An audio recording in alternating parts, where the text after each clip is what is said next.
Hello, everybody. Welcome to this week's edition of Northwest Quadrant Wealth Management e-News. Thank you for joining us on this last day of January. So today we thought we'd talk about what's going on in the capital markets, the sell-off we've seen in risk assets, and sort of what that means. And then Josh can talk about the causes and what we think how this is all going to play out. So January has been the worst start to the stock market's return for quite some time. And so, a lot of us have been trained for month after month of positive returns in the stock market. And so seeing stocks roll over and go down was a surprise for a lot of you. And you thought, well, why are stocks going down? The economy actually is doing pretty well. So what's the story there? But markets officially did hit correction territory. Correction is measured by a 10% from peak to trough sell-off. And all three major indexes got that.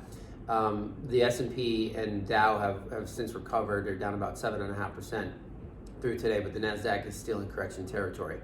And so the point I want to make to you is that a lot of you feel like when stocks are going down, they are riskier. But remember, when the stock market is going down, that means risk is coming out of the market, and stocks become less risky. There's a perception that the opposite is true, and I know that lots of financial media wants you to believe that that's true. But if the Dow goes down 10%, the Dow is less risky than it was 10% before that. So we all have to remember that corrections are important. They're necessary. They make markets healthier. What happens when a lot of people got into the market that had never been market participants before over the last 18 months, and this correction will help sort of cleanse the market and get some of what we call the weak hands out of stocks. They'd be selling their shares to people like us who are long-term shareholders. So Josh can talk about what sort of started the correction and why markets are nervous about essentially the Federal Reserve and where they're having to do a lot of their work. The real inflection point came actually the day after Thanksgiving. A lot of people wanted to point to Omicron sort of as the purported culprit as to why stocks were selling off there in the latter half of November.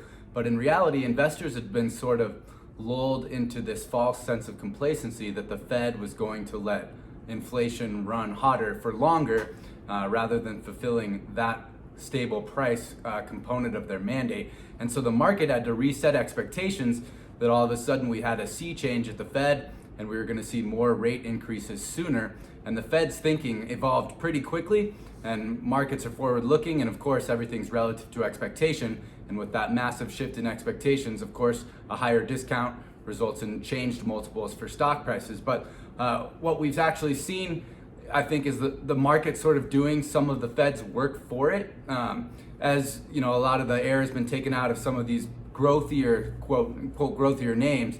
The Fed is concerned about the wealth effect and what the wealth effects affect in turn on aggregate demand. And in our view, it's pretty clear to see that inflated equity valuations are driving a pretty prolific amount of consumer spending, thereby further exacerbating the inflation problem. The real open question is how long wage push inflation is going to persist. But of course, now expectation has shifted, and the market, as evidenced by the quote dot plot, thinks that we'll see 4 rate increases in 2022. And so, of course, if the Fed takes an even more hawkish stance, there may be some room for stocks to continue to move lower.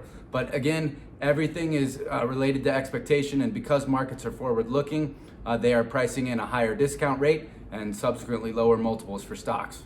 Yeah, so historically, the Federal Reserve didn't talk about what they were going to do in the future as much as this Fed does. And so because markets know exactly what the Fed's going to do, I mean, the market is telegraphing that they're going to, the Fed's going to raise rates starting in March. And so markets are anticipating that. Like Josh said, markets are forward looking. So instead of waiting for the Fed to raise rates and selling off, markets are just looking out into the future and saying, okay, some of these stocks that were really wildly overpriced can't deal with higher interest rates, and that's why we've seen a sell-off and some of the steam come out of the markets. But we're still long-term constructive. I mean, higher rates, I don't think it's the end of the world. I mean, remember, the Fed is only raising interest rates because the economy is doing well. I think we'll still get relatively good GDP growth in 2022.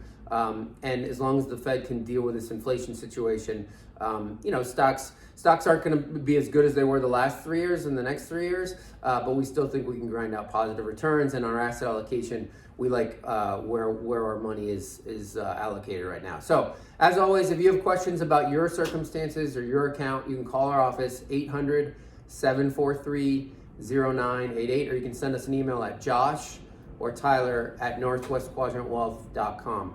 We'll see you back here in 2 weeks.